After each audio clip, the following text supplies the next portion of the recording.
Oke, oke, oke, oke. Aku buka sengge, tak langsung ada musik, ataupun anu nunggu lah kali.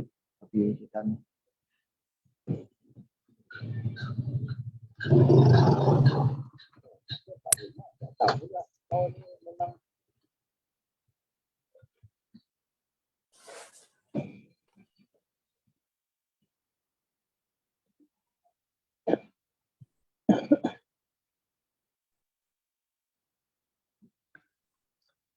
Mấy giờ con làm mà.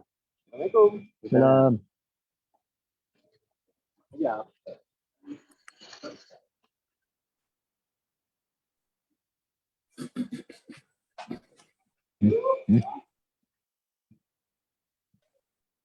Mat, udahkan TO, Mat. TO, TO. Nah.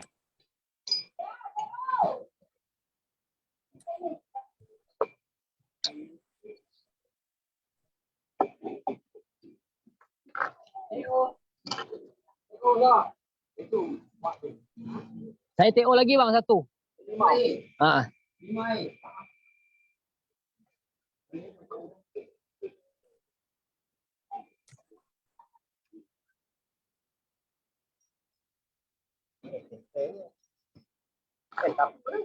Toh saat dia jadi kan, kalau dia terlupa dia keluar tak tahu lah.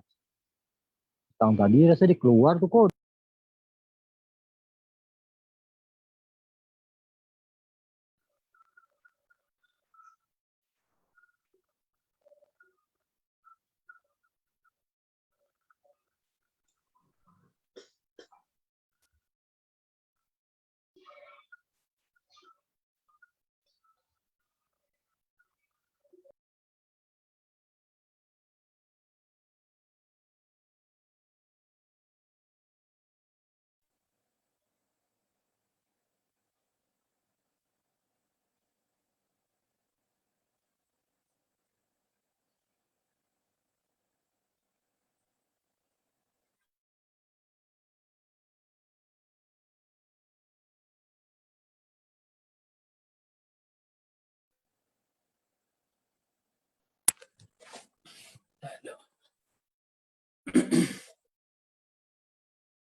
Assalamualaikum warahmatullahi wabarakatuh. Dalam ruangan komen ni ada yang bertanya untuk muka surat yang kita akan bacakan pada malam ini adalah muka surat yang ke-25. Muka surat yang ke-25 dengan tajuk syarat peruah ke-8. Jadi boleh bersedia. Yang ada yang bertanya ni Cik Mak Ali Ahmad daripada Taiping. InsyaAllah muka surat yang ke-25 syarat peruah ke-8. Kita sedang menunggu Ustaz Tuan Guru kita lah untuk masuk ke dalam ruangan Zoom ni, baru kita akan mulakan.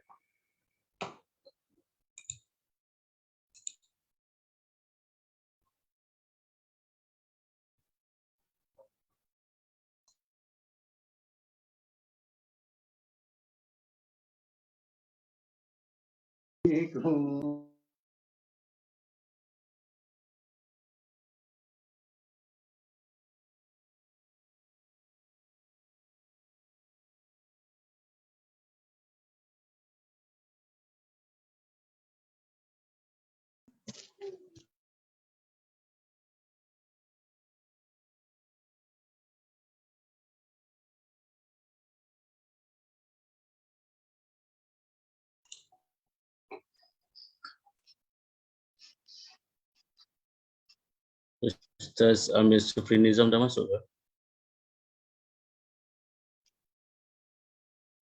Ada, insyaAllah. Ada. Kita tunggu Tuan Guru Ustaz Hazri masuk. Kita akan mulalah. InsyaAllah. Baik. Pelan sikit.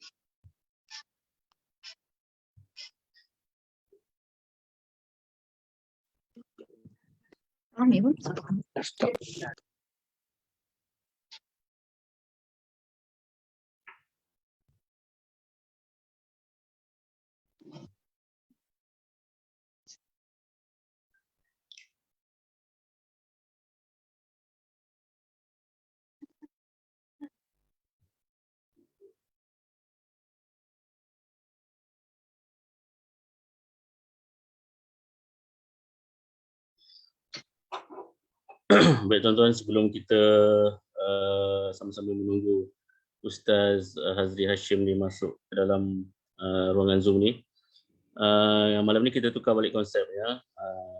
Ustaz Hazri akan teruskan pengajian sehingga akhir lebih kurang 10 minit atau 15 minit masa yang diberikan nanti di akhir pengajian ini, baru kita akan berikan tuan-tuan peluang untuk bertanyakan soalan kalau sekiranya ada soalan yang ingin diajukan secara terus dengan tuan guru kita. Tapi tuan-tuan boleh angkat tangan daripada mula, tak ada masalah. Cuma soalan itu boleh diajukan di akhir pengajian nanti. Sebab masa kita pun terhad, jadi kita tak nak nanti soalan di tengah-tengah tu jadi panjang. Kita beri tuan guru kita selesaikan pengajian dia.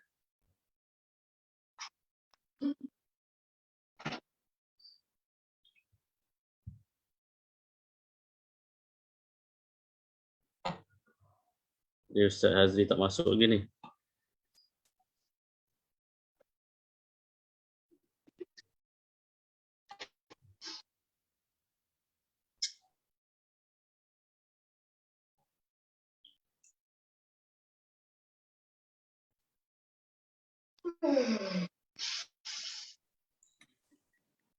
Assalamualaikum. Waalaikumsalam warahmatullahi wabarakatuh. Apa hal Ustaz? Alhamdulillah. Malam ni apa line tak berapa nak okey sikit. Ya. Baik. Sempat juga masuk ya. InsyaAllah harap-harapnya. Kat sini pun angin kuat juga ni. Minta-mintanya lancar lah malam ni. Jadi insyaAllah kita boleh mula Ustaz ya. Okey, baik. Baik. Bismillahirrahmanirrahim. Assalamualaikum warahmatullahi wabarakatuh. Alhamdulillahirabbil alamin wassalatu wassalamu ala asyrafil mursalin sayyidina Muhammadin wa ala alihi wa ashabihi ajma'in. Qala rabbi shrah li sadri wa yassir li amri wa hlul 'uqdatam min lisani yafqahu qawli, amma ba'd. Ashabul fadilah, penolong-penolong pengarah bahagian pengurusan masjid, Al-Fadil Tuan Haji Amir Sufri Nizam bin Syari, Al-Fadil Tuan Haji Joshua Riza bin Muhammad Zaini, Al-Fadil Tuan Haji Imran bin Ibrahim, yang saya muliakan Al-Fadil Tuan Guru Ustaz Muhammad Hazri bin Hashim Al-Bindani, tuan-tuan para pegawai Masjid Negeri Perak, tuan-tuan guru di kalangan guru ta'mir Negeri Perak, para asatizah muslimin muslimat yang dirahmati Allah sekalian. Jadi alhamdulillah, segala puji bagi Allah Tuhan sekalian alam. Pada malam ini dengan izinnya kita dipertemukan sekali lagi bagi meneruskan siri pengajian kita dalam kelas Tafaqquh Fiddin bersama dengan Al-Fadil Tuan Guru Ustaz Muhammad Hazri Hashim Al-Bindani. Jadi malam ini kita adalah malam ataupun siri yang keempat daripada 8 siri di minggu yang kedua dalam bulan Oktober ini. Jadi kita berbaki lagi 4 siri insya-Allah. Dan untuk itu saya ucapkan jutaan terima kasih kepada tuan-tuan yang terus istiqamah mengikuti pengajian kita yang kita anjurkan dalam bulan Oktober ini.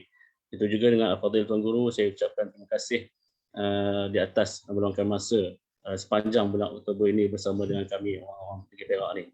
Jadi bagi memberkati majlis ilmu kita pada malam ni, marilah sama-sama kita membukanya dengan bacaan Ummul Kitab Al-Fatihah.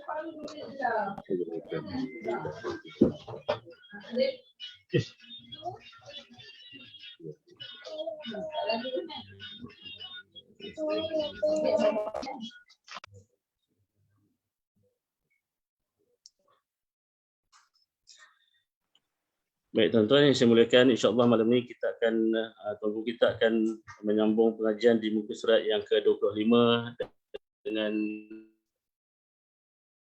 tajuk syarat peluah yang ke-8. Kiranya ada soalan, tuan-tuan boleh mengangkat tangan, tidak ada masalah, tapi tuan-tuan soalan tuan-tuan itu akan diberikan respon daripada tuan guru kita di akhir nanti insya-Allah. Kerana masa kita pun agak singkat, kita tidak mahu mengganggu pengajian yang sedang berlangsung dalam tempoh 45 minit ke 50 minit yang kita dah sediakan itu. Jadi insya-Allah di akhir pengajian nanti tuan guru kita akan respon dengan soalan tuan-tuan insya-Allah. Baik, tanpa melengahkan masa, saya memberikan ruangan ini sepenuhnya kepada tuan guru kita bagi meneruskan siri pengajian kelas Tafaqquh Fiddin yang keempat pada malam ini. Falyatafadhal mashkur. Assalamualaikum warahmatullahi wabarakatuh. Alhamdulillah wassalatu wassalamu ala Rasulillah wa ala alihi wa sahbihi wa man wala. Qala rabbi shrah li sadri yassir li amri wahlul 'uqdatam min lisani yafqahu qawli. Rabbi yassir wa la tu'assir, rabbi tammim bi khair. Terima kasih kepada akhina al-fadhil Ustaz hafizahullah mata'allah sihatin wa afiyah, yang dimuliakan para ashabul fadilah, ketua pengarah, penolong pengarah, ketua-ketua unit di Jabatan Islam Perak, para asatizatul kiram, para a'immah, hababuna fillah, muslimin dan muslimat, mudah-mudahan dapat rahmat dan keberkatan daripada Allah Subhanahu wa taala. Alhamdulillah, segala puji dan syukur kepada Allah Subhanahu wa taala kerana dengan limpahan rahmat, taufik, hidayah dan inayah daripada Allah Subhanahu wa taala, pada malam ini kita dapat sambung pengajian kita pada syarat kedua yang ke-8, halaman yang ke-25. Syarat kedua yang ke-8. Hendaklah solat imam itu tidak perlu diulang semula. Mestilah solat itu solat imam tak perlu diulang semula. Tidak diharuskan bagi makmum untuk mengikut imam yang bertayamum yang diwajibkan ke atasnya untuk mengqadha solatnya. Seperti solat faqidut tahurain, seperti solat orang yang dia tak boleh nak berwudu, dia juga tidak boleh nak bertayamum, maka pada ketika itu dia hanya solat menghormati waktu. Maka solat menghormati waktu adalah solat yang mesti diulang. Maka andai kata seseorang mengikut kepada solat orang yang sedemikian, maka ikutannya tidak sah, maka tidak boleh diikuti. Atau orang yang bertayamum disebabkan cuaca sejuk. Ya, sebab cuaca terlalu sejuk, maka dia tak nak ambil wuduk. Dia bukan tak boleh guna air, dia boleh guna air, tapi sebab cuaca sejuk, maka dia pilih untuk tayamum. Maka bertayamum dalam hal keadaan dalam hal keadaan boleh menggunakan air, cuma kerana cuaca sejuk diharuskan, tetapi solat itu mesti diulang. Ya, solat itu mesti diulang. Atau orang yang bertayamum dalam keadaan bermukim kerana tidak menemukan air. Ya, orang yang mukim yang biasanya tempatnya ada air, tiba-tiba tak ada air. Ya, maka pada ketika itu dia solat dengan cara tayamum. Maka solat yang sedemikian juga solat yang perlu diulang. Berkata Imam Nawawi rahimahullahu ta'ala anhu, dan diharuskan solat orang yang membasuh kaki ketika wudu ikut di belakang orang yang menyapu khuf. Boleh. Ya, solat yang sedemikian. Serta solat orang yang berwudu di belakang imam yang bertayamum sekiranya imam tersebut tidak diwajibkan untuk qada semula solatnya, seperti keadaan orang yang bertayamum ketika musafir ataupun tayamum orang yang mukim disebabkan oleh kesakitan. Jadi kalau seorang itu bertayamum disebabkan sakit, bertayamum disebabkan anggota wudunya tak boleh kena air, maka tayamum yang sedemikian tayamum yang mana tidaklah solat itu perlu diqada. Tetapi kalaulah dengan solat itu perlu diqada, maka pada ketika itu tidak boleh mengikut. Dan keseumpamanya dan hal ini yang disepakati dalam mazhab kami. Baik, berikutnya syarat kedua yang ke-9. Tidak mengikut kepada seorang makmum yang sedang ikut solat di belakang imam yang lain. Ya, tak boleh dengan seseorang itu mengikut kepada orang yang sedang mengikut kepada imam yang lain. Maka tidak sah ikutannya kepada orang tersebut. Tidak sah kedua kepada seorang yang sedang mengikut kepada orang lain kerana dia sendiri sedang mengikut kepada orang lain. Maka dengan itu kecacatan solatnya juga ditanggung oleh orang lain. Ya, kecacatan solat orang tu ditanggung oleh tuan imam, macam kita bincang semalam. Tiap-tiap perkara yang melibatkan sujud sahwi bila dilakukan oleh seorang makmum di belakang imam, imam tanggung semua. Ya, jadi macam mana kita nak ikut pada dia? Dia solat dia sendiri pun ditanggung oleh orang lain. Sedangkan seorang imam itu hendaklah orang yang boleh menanggung kecacatan solat orang lain. Ia adalah suatu yang telah ijma'. Sekiranya ada dua orang sedang solat dan tidak diketahui mana satu yang jadi imam. Ya, bila dua orang sembahyang tak tahu mana yang jadi imam. Atau syak seorang menjadi imam kepada seorang lagi, maka tidak sah mengikut kepada salah seorang daripada kedua-duanya. Biasanya praktisnya kita nampak ya, seorang depan seorang belakang, ya, ataupun kita nampaklah kedudukan tu. Tetapi mungkinlah dalam hal keadaan kita katakan pandemik ni, Masya Allah, solat berjarak, maka tak perasan mana satu jadi imam. Contohnya, kalau jadi macam tu, maka ya, tak boleh mengikut kepada kedua-duanya. Sebab tak pasti mana satu yang jadi imam. Baik. Syarat kedua yang ke-10. Taraf imam hendaklah tidak kurang kelayakan daripada makmum dengan sebab perempuan atau khunsa. Ya. Jadi kelayakan imam ni kita senaraikan di bawah tu, ya, hamba layak menjadi imam kepada makmum yang merdeka. Kanak-kanak yang mumayyiz layak menjadi imam kepada makmum yang dewasa.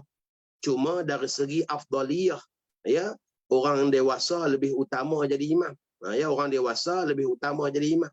Tapi kalau kanak-kanak mumayyiz, ya, nak latih anak-anak kita supaya jadi imam di rumah contohnya, ya, anak lelaki yang umur kita katakan 10 tahun, ya, 11 tahun jadi imam pada mak dia, boleh saja. Ya, boleh saja. Lelaki layak menjadi imam kepada lelaki, perempuan dan juga khunsa. Perempuan hanya layak menjadi imam kepada perempuan saja. Ya, tidak layak jadi imam, yakni tidak sah. Ya, perempuan dan khunsa tidak layak menjadi imam kepada lelaki. Perempuan dan khunsa tidak layak menjadi imam kepada khunsa. Kanak-kanak yang belum mumayyiz tidak layak menjadi imam. Orang yang ummi tidak layak menjadi imam kepada orang yang qari. Ya. Jadi perbahasan ummi ini dia akan jadi panjang sikit. Kita tengok pada halaman yang berikutnya. hukum imam yang ummi. Ya. Maksud ummi ialah seorang yang cacat bacaan Fatihahnya, meskipun hanya sebahagian daripada Fatihah. Ya, maksud ummi ni orang yang cacat bacaan Fatihah dia. Seperti hilang satu huruf. Ya, dalam baca Fatihah tu bacaan dia seolah-olah hilang satu huruf. Ya, Imam Nawawi rahimahullahu taala anhu menyatakan bahawa ya, huruf-huruf dalam surah Al-Fatihah ni tak boleh hilang walaupun satu. Ya, hatta huruf di dalam bismillah pun. Maka kadang-kadang kedapatan, ya, dalam kita duk dengar-dengar tu kedapatan, contohnya baca macam hilang huruf ba pada bismillah. Ya, ada. Allahu akbar. Bismillahirrahmanirrahim. Ya, jadi Bismillahirrahmanirrahim. Dia bukan baca bismillah, dia baca smillah. Ya, ba-nya hilang. Maka kalau jelas hilang macam tu, maka ia dianggap sebagai seorang yang salah bacaannya, yang menyebabkan tidak sah solat. Begitu juga seorang yang tidak dapat mengeluarkan atau menyebut satu huruf dalam Al-Fatihah itu berdasarkan makhraj huruf atau hilang sabdunya. Ya, macam tu juga orang yang sebut huruf yang berubah kepada huruf yang lain, ataupun hilang sabdu. Surah Fatihah ada 14 sabdu. Maka tak cukup satu aja huruf yang bersabdu, maka pada ketika itu juga dianggap tidak sah. Sebab itulah di dalam kitab macam Safinatun Najah, Nailur Raja, Sabhatus Saminah, Durratul Yatimah, ada tajuk yang khusus berkenaan dengan Tashdidatul Fatihah. Sabdu-sabdu dalam surah Fatihah. Kerana para ulama menekankan, ambil berat, disebabkan meninggalkan satu sabdu saja sudah menyebabkan solat tidak sah pada rukun syarat sah baca Fatihah. Jika ternyata bahawa imam yang diikuti seorang ummi yang tidak tahu membaca, maka solatnya tidak sah. Jadi kalau jelaslah imam tu seorang yang tak tahu baca, maka solat tidak sah ikut di belakang dia.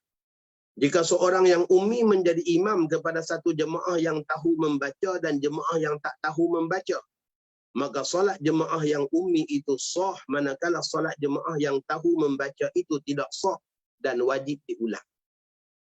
Contohnya seperti kita katakan, kita singgah di mana-mana tempat, kita tengok sekumpulan orang yang sedang solat maghrib di surau Ar-Indar contohnya. Maka pada ketika itu kita ikut sekali. Tiba-tiba tak dengar bunyi, takbir pun tak bunyi, Fatihah pun tak bunyi. Ya, kita kata mungkin baca sir kot, tapi katakan sembahyang maghrib baca sir. Duk gagah ikut juga. Selesai sembahyang baru tahu rupa-rupanya itu jemaah bisu. Imam bisu, makmum di belakang pun bisu. Jadi dia sama-sama dia ummi dan sah. Tetapi orang yang di belakang dia, orang yang di belakang yang boleh baca tidak sah mengikut. Itu contoh bagaimana dengan kita katakan yang dikatakan berimamkan pada orang yang ummi tidak sah. Sah solat para makmum yang mengikut seorang yang melakukan kesalahan dalam bacaan-bacaan surah, sedangkan bacaan Fatihahnya baik. Dia ni baca Fatihah elok, tapi bila masuk baca surah aja datang balik pelat-pelat dia tu. Waktu baca Fatihah dah dengar macam Imam Haramain dah. Tetapi bila dia baca surah aja meletup-letup, dengar balik bunyi Jawa dia. Ija juljilatil ardu jiljalaha. Jadi macam tu balik. Jadi kita ni kat belakang boleh baca elok. Tapi tak patut pun kita mufaraqah disebabkan apa? Fatihah dia baik. Fatihah dia elok. Maka sah aja ikutan. Kita mengikut kepada dia. Wajib makmum yang qari, yang pandai membaca, bermufaraqah apabila mendapati imamnya melakukan kesalahan dalam bacaan Fatihah yang mengubah makna. Baca Fatihah yang ubah makna. Contohnya seperti bacaan tertukar huruf al-alamin kepada alamin, kepada hamzah. Maka baca dengan hamzah berubah makna. Al-alamin orang-orang sakit, alamin semesta alam. Maka itu menyebabkan solat tidak sah. Disebabkan berubah makna. Begitulah juga tertukar kita katakan baris yang mengubah makna. An'amta alaihim, yang telah kau beri nikmat kepada mereka. Tiba-tiba dia baca an'amtu alaihim. Ya, an'amtu alaihim. Maka pada ketika itu berubah makna. Maka tidak sah solat. Ya, yang telah aku beri nikmat makna dia. Ya. Maka tidak sah solat. Atau mengurangkan kalimah. Surah Fatihah ni ada 29 kalimah. Maka kalau tertinggal satu perkataan aja, maka tidak sah. Ya, ada ke? Ya. Saya pernah jumpa, tuan-tuan. Ya, saya pernah jumpa. Orang ni dia baca Fatihah, dia bila sampai pada satu ayat, dia jadi macam kita katakan, macam CD rosak, ataupun macam kita katakan tali tip kaset putus sambung dengan selotip tu. Ya. Alhamdulillahi Rabbil Alamin, Ar-Rahmanir Rahim, Maliki Yaumiddin, Iyyaka na'budu wa nasta'in. Jadi macam tu. Kita duk bang dengar air. Iyyaka na'budu wa nasta'in. Jadi macam tu. Tiap-tiap kali baca dia bunyi macam tu. Ya, dia bunyi macam tu. Ya. Kita dengar kali pertama, confirm kata ni. Ya. Bertangguh lagi, bersabar lagi. Bangun rakaat yang kedua, dengar lagi. Sama juga. Maka mufaraqah. Ya, maka mufaraqah lagi. Disebabkan apa? Ya, jelas. Ya, seperti kehilangan satu perkataan. Baik. Yang berikutnya, atau huruf-huruf dalam Fatihah. Begitu juga kalau imam tadi baca dengan kehilangan sesuatu huruf ya, dalam surah Fatihah. Atau meninggalkan sabdu dalam bacaan Fatihahnya. Ya, surah Fatihah ada 7 ayat. Ya, 7 ayat itu hendaklah dibaca dalam keadaan tertib. Kalaulah dengan seseorang dia baca surah Fatihah tapi tak tertib, 7 ayat dia baca tapi tak tertib, juga tidak sah. Begitulah juga kalau dengan seseorang dia baca surah Fatihah dalam hal keadaan tidak mualat, ya, tidak berturut-turut. Surah Fatihah ni hendaklah dibaca dalam hal keadaan berturut-turut dan tidak boleh diselangi dengan bacaan lain ataupun zikir lain. Ya, contohnya tuan imam tengah duk baca Fatihah, tiba-tiba kawan belakang bersin. Ya, dia pun sebut alhamdulillah. Maka tuan imam pun pergi berhenti baca Fatihah, sebut yarhamkumullah. Ya, sebut yarhamkumullah tu tak batal sembahyang disebabkan doa kepada semua orang. Tidaklah menjadi kalam seperti komunikasi dengan orang yang sedang bersin. Kalau kata yarhamkallah, ulama kata batal sebab jadi komunikasi. Ya, tetapi bila dia sebut yarhamkumullah, tak jadi komunikasi. Tetapi sebutan yang macam tu memutuskan mualat, ya, berturut-turut dalam bacaan ayat Fatihah, maka hendaklah diulang semula bacaan. Ya, tidak boleh dia langsung sambung kerana surah Fatihah ni wajib mualat dalam bacaan. Ya, contohnya kalau jadi macam tu, ya, maka itu juga ya, merupakan perkara yang menyebabkan surah Fatihah ya, tidak sah.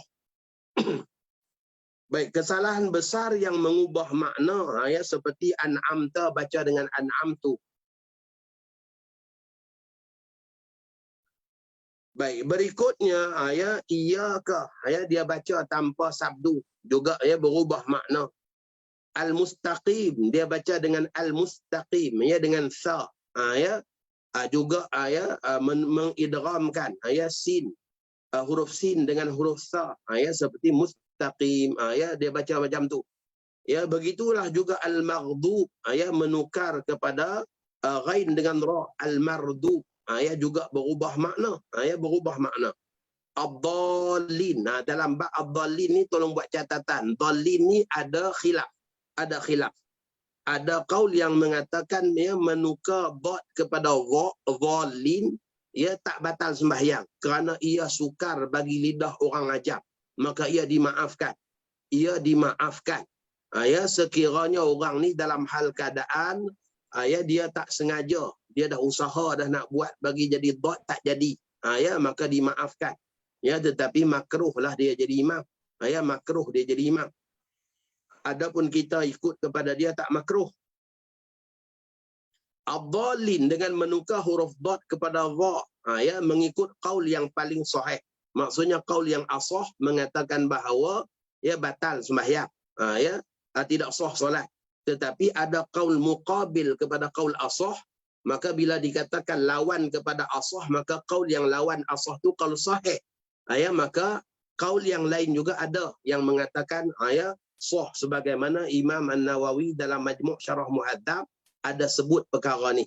Ya, disebabkan dia kata berat bagi lidah orang ajam, ya, bagi bukan Arab untuk menyebut huruf dad dengan ketepatan yang sebenar. Baik, begitulah juga allazi dia baca dengan ad-did, ya. Siratal ladzi, ya, siratal ladina. Dia tak baca allazina, dia baca alladina, ya.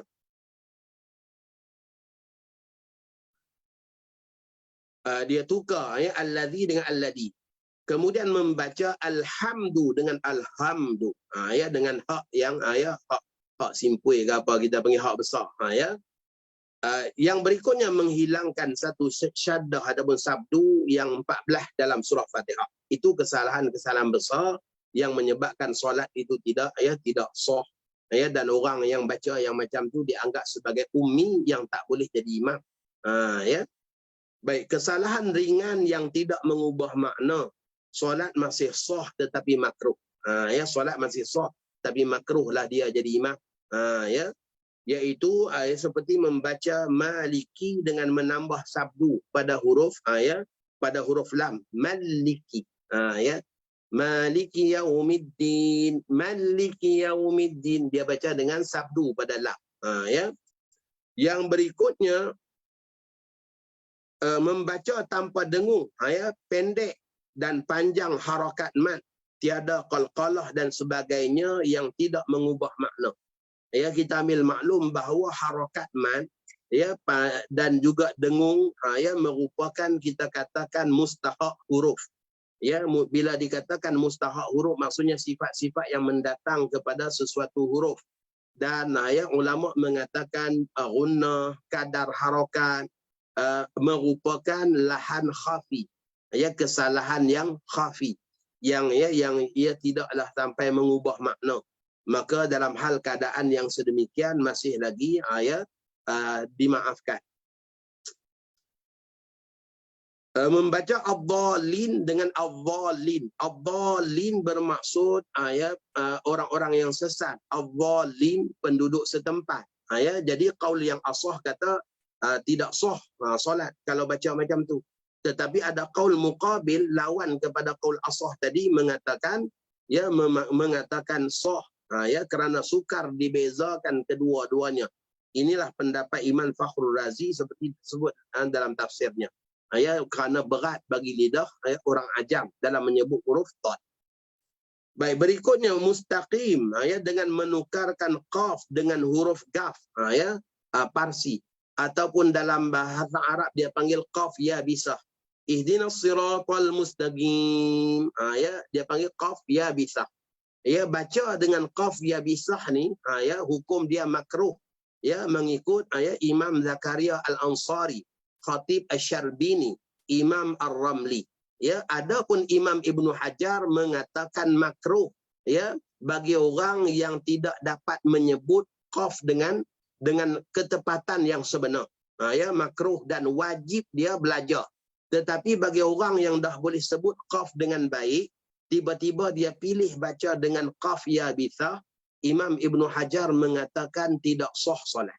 Ya, Imam Ibnu Hajar mengatakan tidak sah solat. Cuma kita kena ambil maklum, ya, hal yang macam ni kan baru-baru ni viral berkenaan dengan kita katakan ya para habaib di Yaman ada yang baca dengan qaf ya bisah. Qul huwallahu ahad, ihdinas siratal mustaqim. Ya. Maka pada ketika itu ya pendekatan yang patut bagi kita lah, ya, kita kena ambil maklum juga dalam kalangan para ulama, ya, ada membicarakan berkenaan dengan qiraat yang mutawatirah maqbulah dan ada qiraat yang masyhurah, ya, dan ada qiraat yang syadzah, ya. Jadi bacaan dengan qaf ya bisah ni ya merupakan salah satu daripada bacaan yang diriwayatkan oleh Yasadah Alawiyah, Yasadah Alawiyin, iaitu golongan habaib yang mana mereka ni mempunyai sanad bacaan sampai kepada Imam Ja'far As-Sadiq, dan mereka pilih bacaan tu. Mereka ambil bacaan tu. Begitulah juga dengan sebahagian daripada para ulama maghribah. Ulama-ulama maghribi ada dalam kalangan mereka sampaikan menulis kitab yang sangat tebal membahaskan berkenaan dengan keharusan baca dengan qaf yabisah, kerana mereka beranggapan bahawa bacaan qaf yabisah itu merupakan lughat mudhaf, merupakan salah satu daripada kita katakan wajah bacaan. Walaupun dia tak ada dalam kita katakan himpunan qiraat mutawatirah, tetapi mereka ni kerana ada sanad yang mereka pegang, mereka teruskan. Teruskan. Kerana apabila ada sanad, dan kita ambil maklum bahawa syarat qiraat makbulah itu ada 3. Imam Jazari menyebutkan wa kullu ma wafaqa wajhan nahwi wa kana lirrasmi ihtimalan yahwi wa sahha isnadan huwal qur'anu fa hadhihi salasatul arkanu. Apabila bacaan itu menepati wajah nahu, dia tak kita katakan menepati wajah nahu. Yang keduanya ialah bacaan itu menepati resam Osmani, dan yang ketiganya bacaan itu ada sah sanadnya, maka ia masuk dalam qiraat yang makbulah, yang diterima. Maka inilah yang dipegang oleh Sadah Alawiyin, yang mana mereka kekal baca dengan qaf yabisah. Dan sebahagian daripada ulama maghribah juga mempertahankan bacaan tersebut. Tetapi sebagai nasihat kepada kita di Malaysia ni, kita dah boleh baca dengan qaf yang tepat, dan kita juga masyarakat kita juga tak biasa duk baca dengan qaf yabisah tu. Janganlah kita asalkan pergi mengaji di Yaman beberapa bulan aja, balik-balik pergi duk baca mustaqim. Jadi susahlah pada orang kita. Kita kena belajar juga, selain daripada betul ilmu yang kita ada, tapi kena ambil kira juga fiqh at-ta'ayush. Fiqh ta'ayush, iaitu bagaimana kefakihan kita untuk kita menguruskan kehidupan supaya harmoni masyarakat. Maka video yang diviralkan itu rakaman bacaan yang mungkin juga baca di tengah-tengah masyarakat Yaman, maka tak jadi masalah lah. Sebab memang masyarakat dia boleh terima bacaan tu. Tetapi apabila diviralkan, sengaja digembur-gemburkan, dibawa pada masyarakat kita, maka jadi satu tohmahan dan juga jadi suatu yang tidak harmoni. Sehinggalah dalam kalangan rakan-rakan qurra kita pun membantai para habaib dan sebagainya. Saya melihat ia suatu yang agak kurang manis lah. Sedangkan ia ada perbahasan yang mengatakan tidak sah solat hanya Imam Ibnu Hajar saja. Sedangkan majoriti para fuqaha mengatakan sah. Mengatakan sah baca dengan qaf yabisah. Ini sebagai kita katakan ambil jalan tengah. Janganlah sampai dengan kita jadi bermusuhan antara satu sama lain, dan jangan juga sampai hanya kita merasakan ilmu kita aja betul sampaikan menolak seluruh kefahaman orang lain. Seolah-olah orang lain langsung tak pandai. Kata ulama besar tapi tak pandai baca Quran, macam-macam caci maki yang sedemikian, saya rasa tidak manis dan juga tidak sepatutnya lah.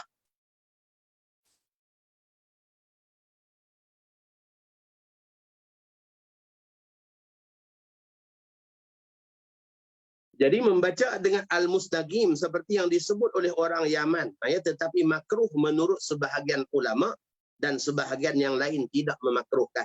Sebagaimana Syekh Zakaria Al-Ansari, Khatib Asy-Syarbini, Imam Ar-Ramli, Imam Ibnu Hajar mengatakan makruh bagi orang yang memang tak mampu tetapi dia wajib belajar. Kalau dia dah mampu, maka solatnya tidak sah. Itu di antara qaul yang tersendiri bagi Imam Ibnu Hajar. Baik, yang kelima, membaca bismillah dengan menukar hak pada baris bawah dengan hak baris hadapan. Bismillahu contohnya. Kalau ada orang baca yang macam tu, bacaan dia tidak mengubah makna. Kerana ia merupakan ihtilal harakah yang tak tepat. Dan ia dan ia kita katakan ia tak mengubah apa-apa lah. Sebab apa? Ya, macam orang cakap kita katakan ya, sebutan yang tidak tepat tapi masih difahami oleh orang lain. Lebih kurang macam itulah. Baik. Jika imam membaca Fatihah tanpa suara ya, dalam solat lantang, solat jahriyah, sedangkan dia seorang yang tak dikenali, maka solat makmum di belakangnya tidak sah kerana pada zahirnya dia seorang yang tidak pandai baca. Macam kita katakan tadi, yang singgah surau Ar-Indar, orang tu pun kita tak kenal, tiba-tiba solat maghrib langsung tak dengar, takbir pun tak dengar, baca Fatihah pun tak dengar, maka hukum dia kita tak boleh ikut. Ya, wajib mufaraqah. Jika seorang mengangkat takbiratul ihram tanpa suara, kalaulah seorang tu takbir tak bunyi suara, ya, sedangkan makmum tidak mengenali dia, kita tak kenal dia, maka dia tidak boleh diikuti. Sama juga. Ya, karena zahir, nahnu nahkum bizawahir, kaedah dia kita hukum dengan hukum zahir. Zahir dia orang tak pandai takbir. Kalau dia pandai mesti dia takbir kuat. Jika imam mengangkat takbiratul ihram tanpa niat, maka solat para makmumnya sah kerana niat itu perkara sulit sama seperti hadas. Ya, macam kita sebut semalam lah. Ya, hadas dan juga niat adalah perkara yang tidak zahir kepada para jamaah. Maka dengan sebab itulah solat sah. Ya, cuma perbahasannya kalaulah ya berlaku contoh macam semalam ni, ya, tuan imam bagi tahu mohon maaf saya lupa ambil wudu. Maka pada ketika itu orang-orang yang masbuk, ya, yang mana imam ya dia beranggapan tuan imam tanggung Fatihah dia, tetapi dengan kejadian yang macam tu imam tak tanggung Fatihah. Ya.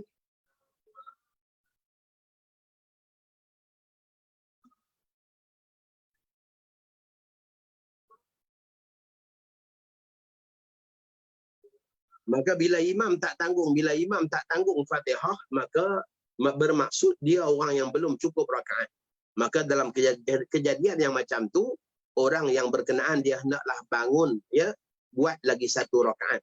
Sekiranya kejadian itu kita katakan ya diketahui langsung selepas selesai solat.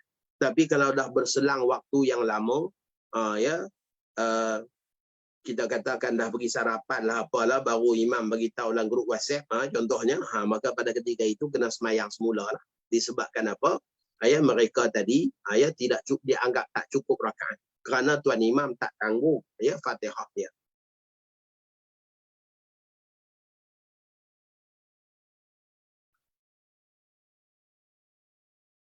Jika diketahui imam yang diikutinya itu seorang yang ummi ketika sedang solat, maka wajib bermufaraqah daripadanya dengan segera. Ya, jadi makmum wajib segera mufaraqah apabila dia tahu bahawa imam yang mengimamkan solat itu seorang yang ummi. Baik. Berikutnya situasi yang wajib ulang semula solat. Ya, situasi yang wajib ulang semula solat. Tadi kalau dalam hal keadaan imam lupa niat, ataupun imam kita katakan imam tak berniat, ataupun imam berhadas, ya, solat dalam keadaan berhadas, ya, tak ambil wudu, maka ya dimaafkan dan solat para jamaah masih sah. Cuma masalahnya pada orang masbuk, ya, dia kena bangun tambah rakaat. Ya, tapi ada situasi di mana ya kalau berlaku solat itu wajib diulang. Jika diketahui selepas selesai solat bahawa imam itu meninggalkan sabdu atau menukar baris atau huruf yang mengubah makna Fatihah, maka hendaklah solat itu diulang semula. Ya, solat kena ulang semula sebab hukum dia tidak sah.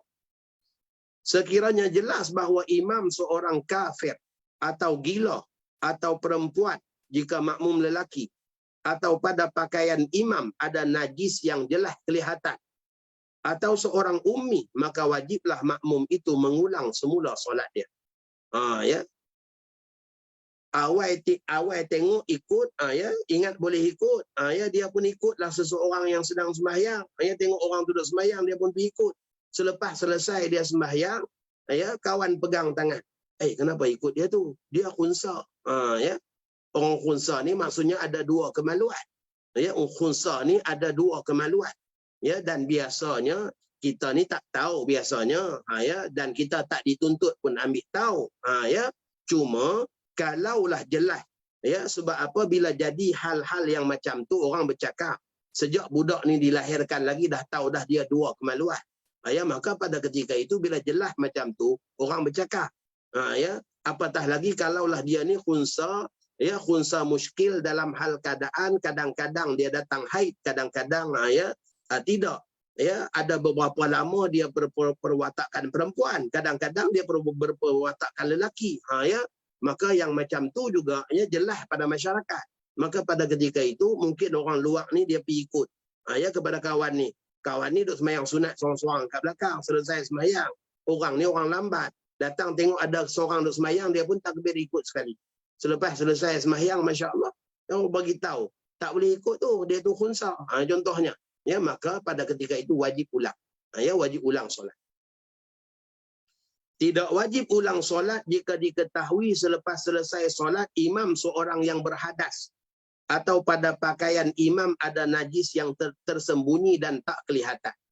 Kalaulah contohnya ya, najis yang jelas kelihatan pada pakaian imam ataupun pada tubuh imam yang hanya kerana makmum semua ni orang-orang khusyuk, pakat tunduk tengok tempat sujud belakang, langsung tak tengok pada imam. Ya, sedangkan kalau mereka tengok nampak. Ya, tetapi disebabkan semua pakat tunduk khusyuk ni tak tengok. Selepas selesai sembahyang baru nampak. Ya, maka macam tu juga wajib ulang semula solat. Ya. Tetapi kalaulah najis itu najis yang tertutup. Contohnya ada di belakang imam tapi di bawah serban dia. Ya, dia pakai ridak tutup belakang ni. Ya, maka tak nampak. Ya, dah selesai sembahyang dah semua, ketika mana wirid jatuh ridak nampak najis. Ya, nampak najis. Maka pada ketika itu, ya, tak wajib ulang semula solat. Sebab apa? Sebab najis tu najis yang tersembunyi. Ya, maka hukum dia juga sama seperti hadas yang tak diketahui. Maka ia juga situasi yang dimaafkan. Ya, situasi yang dimaafkan. Tidak wajib ulang solat jika diketahui selepas selesai solat imam seorang yang tidak berniat atau meninggalkan bacaan Fatihah dalam solat sirriyah atau menanggung najis yang tidak jelas kelihatan. Ya, begitulah juga hal keadaannya. Wallahu alam. Jadi syarat kedua yang ke-11. Ya, syarat kedua yang ke-11. Kita nak raikan soalan dulu ataupun bagaimana? Ya, Ustaz Atiqullah. Ustaz rasa kalau yang kedua ke-11 ni kalau boleh turunkan sikit. Okay. Lepas tu kita turun soalannya last. Boleh? Okay, baik. Sebab yang ke-11 ni dia memang dia panjang sikit. Ya, dia panjang sikit. Baik. Berkenaan dengan solat syarat kedua yang ke-11, hendaklah makmum dan imam berjemaah atau berhimpun di suatu tempat atau memenuhi syarat-syarat tempat berjamaah. Jadi berjamaah ni dia ada syarat-syarat tempat dia.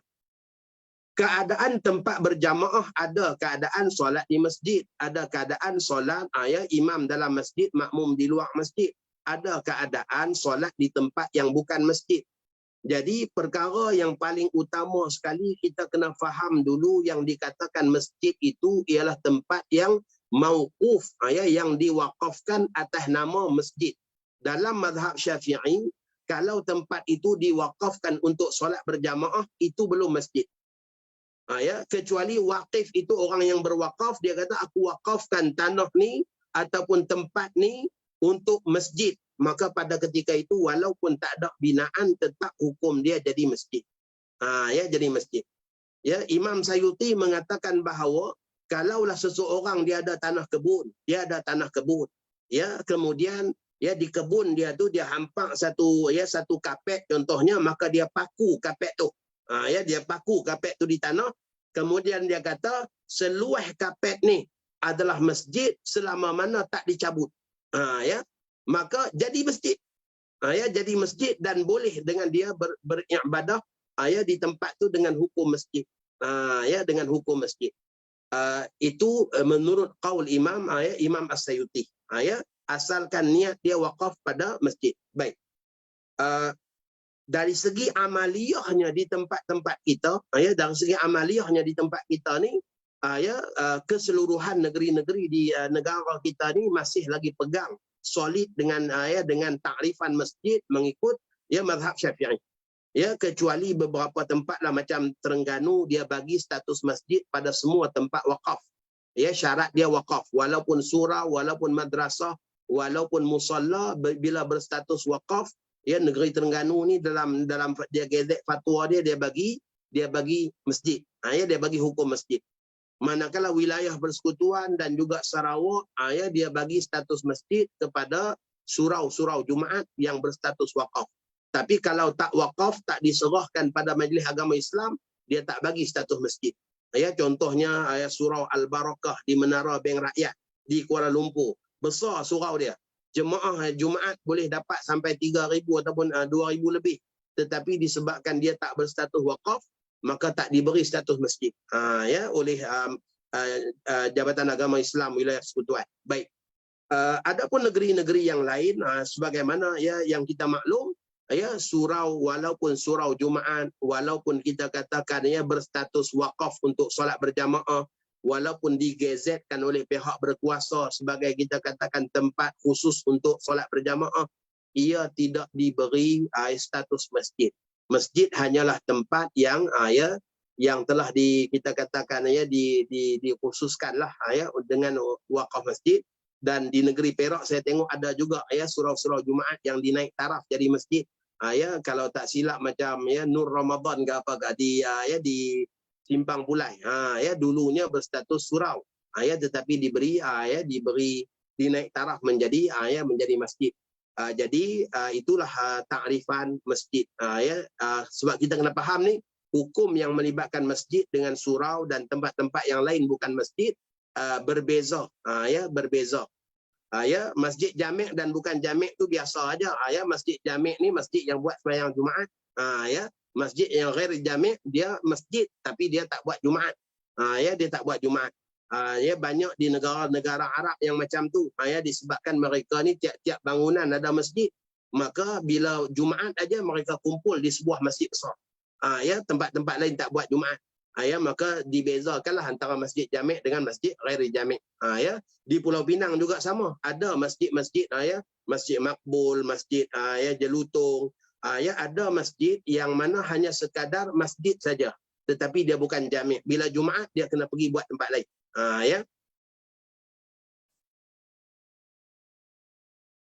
Baik. Keadaan tempat berjamaah adalah berjamaah dalam masjid sah ikutan makmum dan imamnya di mana sahaja ruang masjid tanpa disyaratkan dekat atau jauh, asalkan makmum itu mematuhi syarat-syarat berikut. Yang pertama, dia mengetahui perpindahan atau pergerakan imam. Maka tahu tu sama ada dengan cara dia tengok ataupun dengan cara dia dengar. Sama ada tengok kepada imam atau tengok kepada jemaah yang lain atau dengar kepada mubaligh, maka boleh. Tidak terkedepan daripada tempat berdiri imam. Yang kedua, dia jangan berdiri lebih depan daripada imam. Berdiri lebih depan pada imam walaupun dalam masjid maka tidak sah. Boleh pergi kepada imam secara biasa walaupun terpaksa berpaling daripada kiblat. Maksudnya ada laluan yang dia boleh sampai kepada imam walaupun terpaksa berundur ke belakang. Tetapi kalau surau tak boleh. Surau mesti jalan ke depan atau ke kiri atau ke kanan. Tapi kalau masjid ni pintu di belakang. Pintu di belakang. Contohnya jemaah muslimat di depan ni buat satu tabir yang kita katakan yang diperkukuhkan dengan dinding tu. Banyak masjid-masjid kita hari ni buat macam tu. Buat divider tu dengan kita katakan langsung dia tutup rapat. Sehingga langsung muslimat ni tak nampak imam kat depan, laluan masuk pun muslimat di belakang. Tetapi sebab dalam binaan masjid, maka hukum dia sah. Masalahnya ialah bila surau tengok masjid buat macam tu, dia pun balik buat kat surau dia juga. Maka bila buat di surau tak boleh. Pintu masuk di belakang. Depan ni semua langsung tertutup. Muslimat tak boleh bergerak pergi kepada imam. Maksudnya tak ada laluan.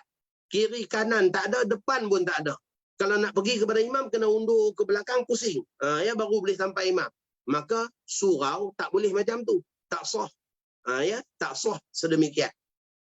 Begitulah juga masya-Allah seperti surau kita dia ada balkoni ataupun beranda kiri kanan. tapi pintu di tengah. Sedangkan masya-Allah makmum buat saf di depan tu. Ya, depan tu adalah dinding. Ya, walaupun cermin ada nampak imam kat dalam. Tapi mereka yang kat luar ni nak sampai kepada imam, dia kena berundur belakang. Maka hukum dia tidak sah. Ya, kalau di masjid sah, tetapi di surau tidak sah. Ya, banyak di negeri Selangor ni, ya, di Sarawak, ya, bila saya berpeluang daurah di Sarawak, ya, kemudian dianjurkan Jabatan Mufti Sarawak, kemudian ya, bila kita muzakarah kan, maka akhirnya Sarawak buat keputusan, susah Ustaz, mudahnya macam ni lah, kami buat keputusan semua surau Jumaat kita upgrade, ya, jadi masjid. Itu di Sarawak. Begitu juga wilayah persekutuan, bila kita muzakarah kan, ya, waktu Dr. Zul dulu, ya, saya buat surat, saya hantar, kemudian ya, bagi tahu status-status surau-surau Jumaat, ya, bila hal keadaan kedudukan dan sebagainya, maka akhirnya juga dalam seminggu lebih keluar, ya, keputusan fatwa naik taraf, ya, surau-surau Jumaat jadi masjid. Di negeri Selangor ni pun sama juga, saya bagi ya, surat dan sebagainya, cuma jawapan balas daripada Jabatan Mufti, ya, nak bagi status masjid ni perlu kepada keizinan sultan. Ya, maka pada ketika itu isu sekarang, ya, mengikut Sahibul Samaha Mufti Datuk Tamiz waktu tu, isu sekarang dia kata bukan masalah tempat, tetapi isunya ialah ilmu. Maka ya, mohon guru-guru para asatizah sampaikan kepada para jemaah supaya bila berkembang ilmu ni, jemaah tahulah, ya, boleh tak boleh. Dan banyak surau-surau di negeri Selangor ni bila saya tegur, ya, dan saya kata macam ni lah, ya, sila buat surat, tanya status, ya, kedudukan jemaah di luar dengan jemaah di dalam ni sah ataupun tidak. Ya, maka bila dihantar surat, ya, kebanyakannya jawapan balas daripada Jabatan Mufti, arahkan supaya mereka buka pintu di depan supaya bersambung sah luar dengan, ya, dengan jemaah di dalam. Itulah saya rasa dah lebih 12 surau di negeri Selangor ni yang saya tegur, semuanya arahan Jabatan Mufti ialah buka pintu di depan. Ya, maksudnya jelaslah, ya, dan garis panduan berkenaan dengan kedudukan tempat juga dikeluarkan oleh Jabatan Mufti untuk tunjuk kepada para jamaah berjamaah di surau tak sama sebagaimana berjamaah di masjid. Baik. Sekiranya imam dan makmum sama-sama berada dalam masjid, maka mengikut imam adalah sah walaupun sejauh mana sekalipun jarak antara kedua-duanya ataupun terlindung oleh dinding-dinding yang boleh dilalui. Saya rasa cukup dekat dulu, insya-Allah kita akan sambung lagi yang akan datang ni, perbahasan berkenaan dengan kedudukan ya, imam dan juga makmum di dalam masjid dan juga di dalam tempat-tempat yang bukan masjid. Baik, wallahu a'lam. Baik, terima kasih Al-Fadhil Tuan Guru Ustaz Hazri atas ilmu yang dicurahkan pada kita semua. InsyaAllah kita akan terus kepada soalan di ruangan Zoom terlebih dahulu. Yang pertamanya, okey, adakah sama makna qari pada tajwid dan fiqh? Baik, qari pada tajwid ni lebih kita kata pada kemahiran yang lengkap, yang lengkap. Adapun qari pada fiqh ni hanya sekadar bacaan yang tepat, yang sudah dikatakan sah pada solat. Wallahu a'lam. Okay, seterusnya, adakah dikira meninggalkan huruf jika mad arid disukun dalam Fatihah tidak dibaca dua harakat ketika waqaf? Ya, kalaulah dengan kita katakan dia baca langsung Alhamdulillahi Rabbil Alamin, ya, contohnya sampai langsung tak ada panjang, ya, maka pada ketika itu memang tak cukup huruf, ya, memang tak cukup huruf.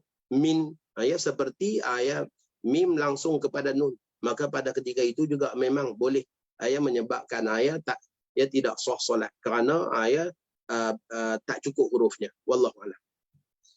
Baik, seterusnya, untuk mufaraqah dari imam pada bab bacaan makmum qari dan imam ummi, adakah perlu mufaraqah dengan kadar segera atau tidak?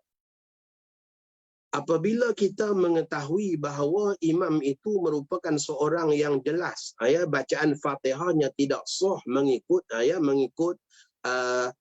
i'tiqad kita, ikut i'tiqad kita, maka pada ketika itu kita wajib bermufaraqah, wajib mufaraqah. Ya, cuma isu mufaraqah ni, saya minta tuan-tuan bersabar, Sebab apa? Nanti kita ada tajuk khusus mufaraqah. Ya, maka pada ketika itu saya akan jelaskan. Dia ada mufaraqah kerana nak cepat, ada mufaraqah kerana nak fadilat, ada mufaraqah kerana berbeza pendapat. Dalam isu imam baca tidak tepat mengikut perasaan kita ataupun ilmu kita, maka ia termasuk dalam kategori mufaraqah kerana berbeza pendapat. Kerana hanya pada pendapat kita bacaan imam tu tak sah, tapi belum tentu pada pendapat makmum lain. Kita singgah satu kampung, entah mana-mana kampung lah, tiba-tiba tuan imamnya baca ya Allah, Fatihah meletup-meletup, ghairil maghdubi alaihim waladdallin, makmum pun amin, sama aja, tapi mungkin hanya kita saja rasa imam tu tak sah. Satu kampung tu memang baca macam tu, tak baca macam tu, macam mana yang mengajak dia orang pun imam tu. Jadi maka pada ketika itu hanya kita berbeza keadaan dengan mereka. Maka adalah isu mufaraqah tadi itu, di mana ulama mengatakan mufaraqah dalam hal keadaan berbeza pendapat ni, hendaklah makmum itu memanjangkan bacaan-bacaannya supaya tidak kelihatan dia pergi dulu daripada tuan imam. Supaya tidak kelihatan. Tapi bukan menunggu, cuma dia ni sendiri. Dia niat mufaraqah, kemudian dia baca lebih panjang. Supaya kalau imam dengan rokok, dia belum rokok. Kalau imam dengan i'tidal, dia belum i'tidal. Kerana dia memanjangkan tasbih dia dan sebagainya, supaya tidak menjadi kita katakannya kegusaran kepada jemaah lain. Orang yang mufaraqah kerana nak cepat, orang tak heran. Sebab orang bila habis mayang, dia dah hilang. Orang yang mufaraqah kerana nak fadilat juga, orang tak kisah. Sebab tadi imam kami tak buat, maka dia nak buat. Sebab tu dia mufaraqah. Tak jadi masalah. Tapi orang yang bermufaraqah kerana berbeza pendapat, kalau saat ditanya sebab apa mufaraqah, dia kata imam tadi tak sah, contohnya, maka pada ketika itu dia akan menggusarkan ramai orang. Sedangkan Imam Nawawi kata makruh orang luar tegur kesalahan imam tempatan. Sebab apa? Bila kita tegur imam tempatan, kita tak bertanggungjawab atas apa yang kita tegur. Kadang-kadang setengah-setengah penceramah, ustaz-ustaz kita bila pergi ceramah, Tok Imam buat salah sikit aja, dia bantai pang Tok Imam, sampai merah padam Tok Imam, rapat kena dengan dia. Dia balik tu rasa puas, dia dah tegur imam ni kira habis dah. Tetapi dia lupa bahawa bila dia balik, hal keadaan jemaah tu macam mana. Imam merajuk, hamba pandai sangat panggil dia, suruh dia datang jadi imam. Aku tak mau dah. Sudah satu kampung tak sembahyang Jumaat. Sebab tu imam merajuk. Maka dengan sebab itu, Imam Nawawi kata akhlak dia, orang luar makruh tegur imam tempatan. Kecuali kalau kita tegur secara umum, sehingga tidaklah kita katakan langsung ditujukan pada dia. Mudah-mudahan jadi satu perubahan. Wallahu a'lam. Okay, baik, terima kasih Ustaz. Kemudian ada satu lagi soalan mufaraqah ni, saya rasa Ustaz dah jawab sekali dalam huraian Ustaz yang ini. Kemudian soalan seterusnya, bagaimana kita nak tahu status orang itu unsa? Itulah macam saya sebut tadi lah, unsa ni kita tak tahu status pun, tetapi kalau zahir kepada kita. Sebab tu dalam kitab pun kata kalau zahir, maksudnya kalaulah selepas mayang orang beritahu, kenapa ikut dengan dia, dia tu unsa. Maka wajib ulang solat. Okey, ada soalan rentetan daripada itu. Ada sebuah kes di satu kes di sebuah masjid ni, bilanya khunsa, maka solat jemaah dia duduk di belakang imam. Macam mana kedudukan solat dan saf solat jemaah ketika itu? Bilanya khunsa. Baik. Kadang-kadang khunsa ni yang jelas ada dua kemaluan. Khunsa ni yang jelas ada dua kemaluan. Kadang-kadang orang kita ni kawan tu sebab lembut sikit aja, itu muskil. Ataupun dia panggil mukhannas. Kalau sekadar dia ni Bilal tetapi dia ni lembut gemalai macam perempuan, itu hanyalah mukhannas. Maka mukhannas ni sama aja macam lelaki hukum dia. Tetapi kalau jelaslah dia tu memang khunsa, ada dua kemaluan, maka orang khunsa dia tak boleh berada sebaris dalam saf jemaah lelaki. Dia hendaklah berada di belakang jemaah lelaki. Wallahu a'lam. Okey. Walaupun di Bilal lah Ustaz ya. Ya. Okay, baik, seterusnya imam terlupa duduk antara dua sujud lantas bangun qiyam rakaat yang seterusnya. Bagaimanakah kedudukan sebenar makmum untuk menegur imam tersebut? Adakah dalam keadaan duduk antara dua sujud atau dalam keadaan sujud? kedua. Baik, dalam keadaan duduk antara dua sujud. Ya, imam tu bangun selepas sujud yang pertama, Allahu Akbar, langsung berdiri. Para makmum bangun duduk antara dua sujud, subhanallah. Ya. Maka kalaulah dengan kita dah beri tasbih kepada tuan imam, dengan tuan imam juga tidak pedulikan tasbih kita. Ya, ataupun orang yang bertasbih ni sebab dia duduk jauh. Ya, dia seorang dia pun yang duduk, jemaah lain pakat berdiri belakang dah. Kadang-kadang jadi macam tu. Ya. Kadang-kadang ni masya-Allah ya, mula-mulanya ada yang duduk, tapi bila tegur subhanallah imam tak duduk balik, dia pun pergi bangun. Ya. Dia tengok Bilal bangun, pakat bangun habis. Ya, pakat bangun habis. Ya, hanya orang istiqamah dengan ilmu dia kekal duduk. Ya. Solat jemaah ni tuan-tuan, dia tak kira kat mana pun. Ya, masjid negara ke masjid apa pun, kalau time nak jadi. Ya, time nak jadi. Maka kalaulah kejadian tu, ya, contohnya, ya, kita aja duduk tunggu, subhanallah, imam tak duduk balik, jemaah lain pakat duduk bangun berdiri dah. Ya, maka pada ketika itu kita niat mufaraqah, sujud lagi sekali. Ya, niat mufaraqah, terus sujud, kemudian bangun, ya, sempurnakan sembahyang kita. Ya, sempurnakan solat.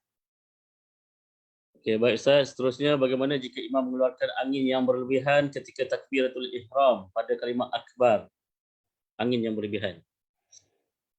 Macam mana contoh angin yang berlebihan tu? Ya, ataupun tikrar. Ya, baik. Kita ambil maklum bahawa sebutan kaf ni memang ada sebutan angin, ya, tetapi tidaklah berlebihan. Maka kalau berlebihan dalam sebutan dalam angin kaf tu, adakah ia mengubah makna? Tak ubah makna. Ya, tak ubah makna. Maka pada ketika itu tidaklah ya menyebabkan solat itu tidak sah. Ya, kerana ia hanyalah kita katakan satu lahan ya yang khafi, yang hanya dapat dikesan oleh orang-orang yang mahir ya dalam sebutan. Ya, adapun bagi orang awam, pada mereka ya tak jadi masalah pun, kadang-kadang dia tak dapat kesan pun. Ya, wallahu a'lam. Okey, baik. Seterusnya, bagaimanakah cara imam ingin meminta makmum supaya ganti menjadi imam kerana imam batal terkentut? Dan cara bagaimana makmum menggantikan imam yang batal? Itu. Baik, ini masuk dalam bab istikhlaf, nanti kita akan baca. Cuma bila dah tanya soalan ni, ya, imam bila dia dah batal, maksudnya dia bukan lagi ahli solat. Seorang yang bukan ahli solat dah boleh bercakap dengan orang lain. Ya, maka boleh saja dengan tuan imam tu dia buka klip mic, dia pergi pasang kat Bilal, tolong gantikan saya. Ya, boleh saja dia cakap macam tu sebab dia bukan lagi ahli solat. Dia dah batal. Ya, dia dah batal. Jangan ya orang yang diklip mic tu ya dia pergi klip kat Bilal, tolong gantikan saya. Bilal pun baiklah. Batal lah kalau Bilal disebut baiklah. Ya. Tapi dengan tuan imam, kalau ya dengan tuan imam, kalau dengan dia bercakap pun tak ada masalah sebab dia orang yang dah tak solat. Ya, Sayyidina Umar datang ke rumah Usaid ibn Hudair. Maka dalam hal keadaan Usaid ibn Hudair dia sedang solat. Maka Sayyidina Umar kata apa? Teruskan solat kamu wahai Usaid, aku sedia menunggu. Ya, maka Sayyidina Usaid teruskan solat. Sayyidina Umar tunggu. Ya, Ummu Salamah tengok Nabi kita masuk ke rumah selepas asar. Ya, jemaah muslimat ada bersama Ummu Salamah. Tiba-tiba tengok Rasulullah takbir semayang. Maka muslimat pun pakat duk sembang. Semayang apa lepas asar? Ya, semayang apa ni selepas asar? Kut Nabi lupa ke apa ke? Maka Ummu Salamah pun pergi panggil jariah dia. Cuba kamu pergi bisik pada Rasulullah. Tanya Nabi kita semayang apa selepas asar ni. Kalau Nabi tunjuk isyarat tangan jangan ganggu, maksudnya Nabi tak lupa. Betul lah tu baginda semayang. Nanti kita tahulah jawapan dia. Ya, takut-takut Nabi lupa. Ya, maka jariah pun bertanya, ya Rasulullah, qulta ma qulta, ya Rasulullah kamu kata begini-begini, maksudnya tak boleh semayang selepas asar. Ya, fama solah ba'dal asri. Solat apa ni selepas asar ni? Ya, Nabi kita angkat tangan. Maksudnya jangan ganggu. Ya, maka selesai solat, ya baru Nabi kita beritahu baginda melakukan sembahyang qabliyah kerana disibukkan oleh sekumpulan orang yang datang tak sempat solat qabliyah. Ya, maka di sini menunjukkan di sini menunjukkan kepada kita ya bahawa orang yang tak solat boleh bercakap dengan orang yang solat. Maka imam kalau batal, khususnya batal waktu sujud, mestilah dengan cakap Allahu Akbar sujud terkentut. Ya. Kalau tuan imam bangun pelan-pelan keluar pergi, jemaah duk tunggu jenuh. Ya. Lama sangat tunggu seorang bangun tengok-tengok imam tak ada. Imam dah tak ada. Masya-Allah ya, terkejut habis yang lain. Ya, maka dengan sebab itu tuan imam kena cakap. Ya, mohon maaf, astagfirullah, mohon maaf saya dah batal. Minta Bilal gantikan. Bilal pun kata baiklah, batal pula Bilal. Ya, kalau dia kata baiklah, ya, macam mana nak ganti dalam hal keadaan sujud? Ya, jangan pula Bilal merangkak pelan-pelan ke depan. Ya, maka langsung ganti di tempatnya saja. Ini nanti kita akan bincang dalam bab istikhlaf nanti. Okay, baik, seterusnya berkenaan dengan tirai masjid tadi Ustaz jawab. Ni ada soalan yang sama lebih kurang juga. Tirai muslimat di surau menggunakan kain langsir yang cerah menampakkan makmum di bahagian hadapan. Adakah itu dianggap sebagai dinding? Baik, kita ada istilah sitar dan jidar. Ya, jidar ialah satu tembok yang langsung memisahkan makmum dengan imam apabila ia tak dapat disingkap dan ia juga langsung tak kelihatan di depan. Itu maka hukum jidar. Maka dengan sebab itulah tok guru kita dulu, imam-imam tua kampung kita, bila tabir langsir surau tu, dia akan pastikan sejengkal di bawah tu, ya, sejengkal di bawah tergantung. Ya, tergantung supaya tak jadi hukum jidar. Selamanya jadi sitar. Maka sitar tak jadi masalah. Ya, sitar tak jadi tembok yang memisah antara makmum di luar dan juga di dalam. Ya, tetapi jidar apabila contohnya langsir tadi itu gelap, ya, kemudian labuh sampailah rapat ke bawah, sehingga kalau muslimat sujud tu kepala muslimat ni langsung tak samalah dengan kita katakan, ya, aras langsir tu. Ya, sebab dulu-dulu dia buat sejengkai, ya, supaya kalau waktu mereka sujud, masya-Allah, kepala mereka tu masih lagi ya, ada kita katakan ada ruang ya, yang menampakkan. Maka ya, pada hukum sitar tak jadi masalah. Yang jadi masalahnya ialah jidar. Maka begitulah juga tabir yang nipis, maka hukumnya adalah hukum sitar, ya, bukan jidar. Maka tak jadi masalah. Wallahu a'lam. Baik, sitar Ustaz ya. Baik, seterusnya dah 10.30 ni saya nak cuba bacakan sikitlah soalan daripada Facebook juga. Facebook pun ada juga 2-3 ni. Yang pertamanya, adakah terputus mualat jika bersin ataupun sendawa? Baik, bersin dan sendawa tidak putus mualat. Ya, tak putus mualat. Yes. Tapi kalau dia menguap tengah-tengah duk baca, ya, dia menguap. Iyyaka na'budu wa iyyahu, penguap pergi. Ya, maka dia kena ulang balik ayat tu. Ya, dia kena ulang balik ayat tu. Ya, wallahu a'lam.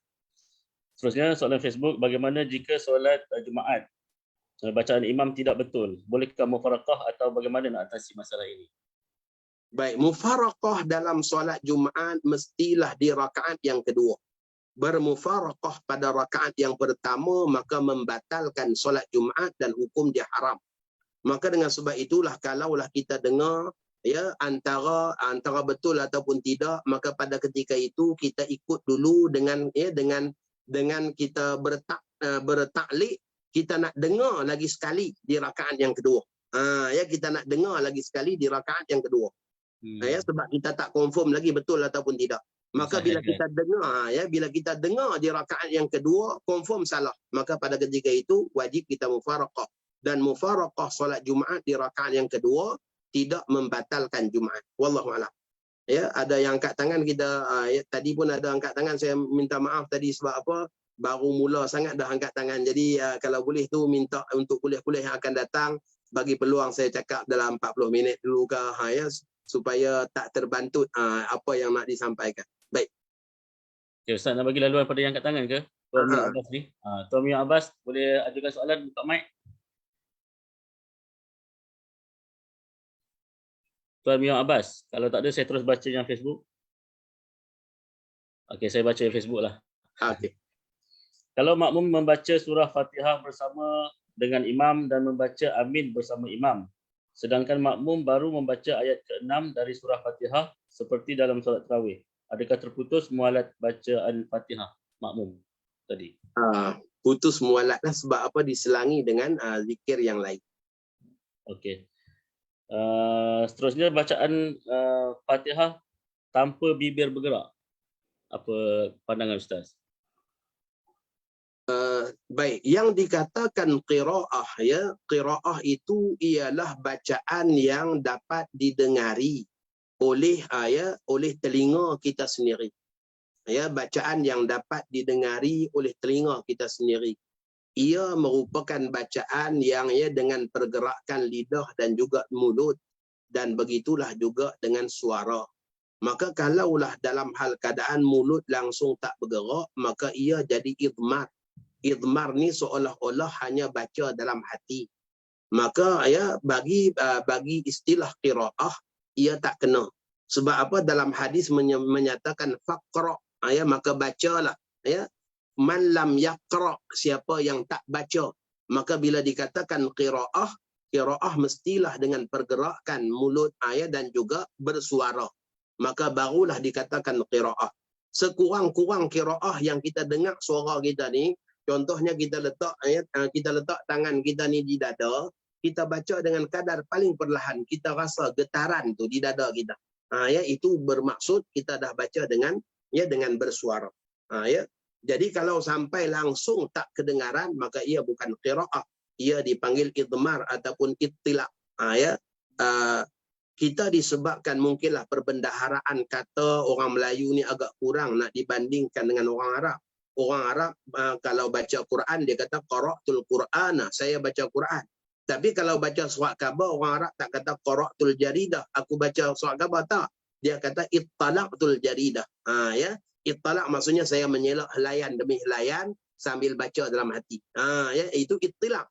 Ya, tetapi kita ni baca surat khabar pun baca Quran pun baca. Maka itu yang kadang-kadang kita tak boleh beza mana satu baca, mana satu yang dikatakan baca dalam hati tadi. Bacaan dalam hati saja tidak memada, ya, pada syarat qiraah. Wallahu a'lam. Okey, baik. Sikit lagi Ustaz, ya. Kembali kepada Zoom, soalan Zoom. Boleh ke mandi junub diganti dengan tayamum kerana sejuk yang teramat sangat? Boleh, ya, boleh. Tapi macam itulah. Maksudnya ia adalah, ya, kalau dia sembahyang, ya, dia kena ulang. Okey. Seterusnya, apakah hukumnya jika bacaan imam solat zuhur dan asar baca semacam jahar melalui mikrofon, sedangkan mikrofon itu boleh dijauhkan dari mulut ketika bacaan? Sebabnya ustaz, bacaan imam yang semacam jahar ini mengganggu bacaan makmum-makmum di belakang bagi pencerahan. Ini berkenaan dengan isu bukanlah hukum sangat pun. Sebenarnya imam tu dah baca dengan kadar suara yang dapat didengari oleh diri dia. Ya, tetapi disebabkan isu mic dekat je lah. Ya. Maka pada ketika itu, ya, isu dia ialah keharmonian kita lah. Nah, macam mana cara nak bincang dengan tuan imam. Ya, maka dari segi hukum tidaklah sampai kita katakan haram dan sebagainya. Ya, sebab isu dia baca dah perlahan dah, tetapi sebab ada alat, ya, yang dipasang tu yang menyebabkan, ya, didengari oleh jemaah lain. Ya, maka isu ni isu kena tasamuk tolak ansur, ya, bincang elok-elok lah. Ya, dia bukan isu hukum. Wallahu a'lam. Yang ni saya rasa Ustaz dah sebut juga, sebab dah bertanya tu saya sebut jugalah. Kalau keadaan makmum sedar imam diragui, adakah makmum kena batalkan solat dan buat niat lain ataupun mufaraqah ataupun bagaimana? Imam diragui tu macam mana tu? Saya pun tak pasti soalannya macam tu, dia punya bentuk soalannya macam tu saja. Diragui, adakah makmum tu kena batalkan solat ataupun mufaraqah ataupun bagaimana? Kita pun tak pasti diragui mungkin apakah dari segi kalau nak kata bacaan tadi macam mana tu, ya, tu dari segi bacaan ni Ustaz dah komen lah. Jadi minta yang tanya tu kalau boleh bagi dia. Kalau boleh Cik Man Said ni kalau nak perjelaskan soalan tu boleh buka mic lah. Cik Man Said. Yang angkat tangan pun tak tanya lagi. Yang angkat tangan tadi dah minta buka mic, mungkin tertekan kot. Cik Man Said, kalau ada tuan punya soalan boleh buka mic dan bertanya. Kalau tak ada, kita terus kepada soalan yang seteruslah. Yang terakhir ni saya rasa di ruangan Zoom. Alhamdulillah dapat baca banyak soalan malam ni. Imam kena letak sutrah ke? Sebab ada yang kata makruh kalau tak ada sutrah. Baik. Solat dalam menghadap sutrah merupakan sunat muakkad, sunat yang sangat-sangat dituntut. Dan meninggalkan sutrah hukumnya makruh menurut jumhur ulama. Tetapi kita kena ambil maklum, Imam Asy-Syaukani, ya, yang mensyarahkan kitab Tuhfatul Dzakirin, Hasnul Hasin syarah Tuhfatul Dzakirin. Beliau dalam pandangan individunya mengatakan menghadap sutrah hukumnya wajib. Maka dalam isu ada kaul yang mengatakan wajib, ya, ada kaul yang mengatakan wajib. ada kaul yang mengatakan sunat muakkad. Maka kita kena ambil maklum bahawa mazhab kita sendiri mengesyorkan supaya kita sungguh-sungguh meraihkan pandangan wajib. Ya, maka apabila ada pandangan yang mengatakan wajib, maka hendaklah kita bersungguh-sungguh dalam kita meraihkan pandangan yang wajib. Maka bila kita buat, kita dapat 2 pahala. Sunat ya pada hukum perbuatan itu kerana sunat mengikut mazhab kita, kemudian ya sunat kerana meraihkan pandangan wajib. Baik. Yang berikutnya ialah sutrah itu ialah sesuatu yang kita letakkan di depan sekadar 3 hasta. Sekadar 3 hasta daripada imam.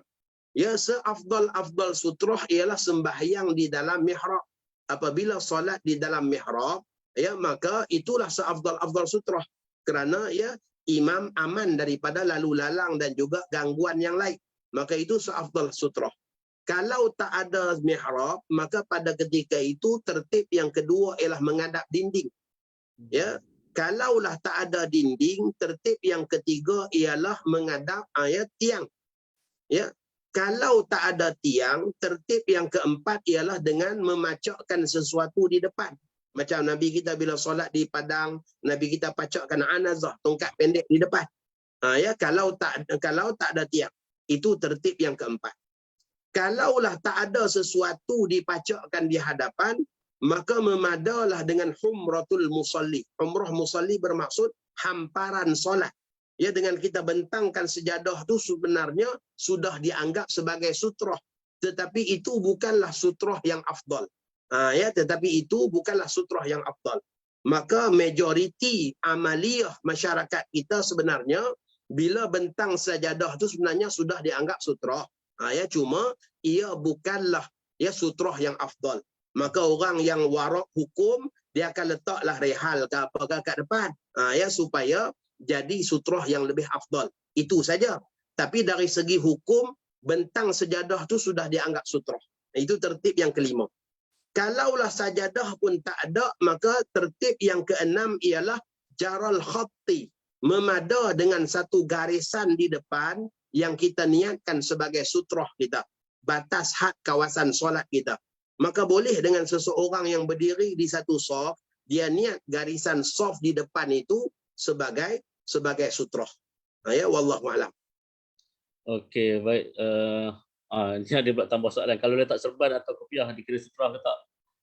Itulah, tapi bukan sutrah yang afdal lah. Bukan sutrah yang afdal. Okay, Ustaz, satu lagi Dr. Ustaz, sebab dia ada confuse sikit dengan lansir di surau tadi. Dia kata, jika ada tembok pada tempat jemaah wanita, bolehkah buat pintu tembok tersebut? Dan bila solat, pintu tersebut perlu dibuka ataupun tutup rapat? Baik, isunya ialah seperti surau yang kita katakan dia asingkan muslimat dengan muslimin, kiri dan kanan, jadi kita katakan ruangan yang dua ruang yang berbeza, sebelah ruang muslimat, sebelah ruang muslimin. Ya, maka pada ketika itu tembok membahagikan antara muslimin dengan muslimat, maka wajib ada pintu di depan. Kalau tak ada pintu di depan, hanya pintu di belakang saja, muslimat masuk melalui belakang, pintu di depan tak ada, maka tidak sah. Walaupun di depan tu hanya cermin saja yang menampakkan muslimat kepada muslimin, juga hukum dia tidak sah. Sebab apa? Syarat kedua di tempat yang bukan masjid, mestilah kumpulan yang berada dalam satu tempat boleh sampai kepada imam dengan cara biasa, iaitu dengan cara sama ada berjalan ke depan ataupun berjalan ke kiri dan ke kanan sebagaimana pergerakan orang yang sedang solat. Maka berundur ke belakang ataupun berpaling daripada kiblat, hukum dia tidak sah. Bagi mereka yang solat di tempat yang macam tu, maka mesti ada pintu di depan, dan pintu tadi pula tidak dikunci. Pintu itu tak dikunci. Maka pada ketika itu sah ikutan jemaah yang ada di sebelah. Sama aja, bukan isu muslimat aja, muslimin pun sama. Bila datang ke surau, dalam dah penuh, buat di luar. Maka jangan sampai pintu surau dikunci. Kalau pintu dikunci juga tidak boleh. Wallahu a'lam. Okey, baik, jelas Ustaz. Jadi saya kira sekadar itu sajalah soalan-soalan yang boleh kita bacakan pada malam ini, dan alhamdulillah banyak juga soalan-soalan yang kita dapat bacakan. Yang selebihnya itu Mungkin tuan-tuan boleh ulang kaji semula pengajian kita ni, tengok semula kadang-kadang kita bertanya tu Ustaz dah terangkan. Mungkin boleh dengar semula pengajian kita ni secara ulangan di Facebook bahagian pengurusan masjid. Jadi saya dengan rasa penuh hormat dan ta'zimnya sekali lagi mengucapkan terima kasih kepada Al-Fadhil Tuan Guru kita Ustaz Hazri Hashim Al-Bindani di atas meluangkan masa kita pada 2 minggu yang kita telah lalui ini, dan insya-Allah kita berbaki lagi 4 siri. Ada lagi 2 minggu, insya-Allah kekalkan momentum kita istiqamah. Insya-Allah minggu depan kita akan jumpa pada siri yang ke-5 dan ke-6 insya-Allah. Boleh saya? Jadi saya kira sekarang itu sahaja. Mohon maaf Ustaz, kita dah terambil masa Ustaz sikit. Okey, kita akhiri majlis ilmu kita pada malam ini dengan tasbih kafarah dan suratul Asr. Subhanakallahumma wa bihamdika asyhadu an la ilaha illa anta astaghfiruka wa atubu ilaik. Bismillahirrahmanirrahim.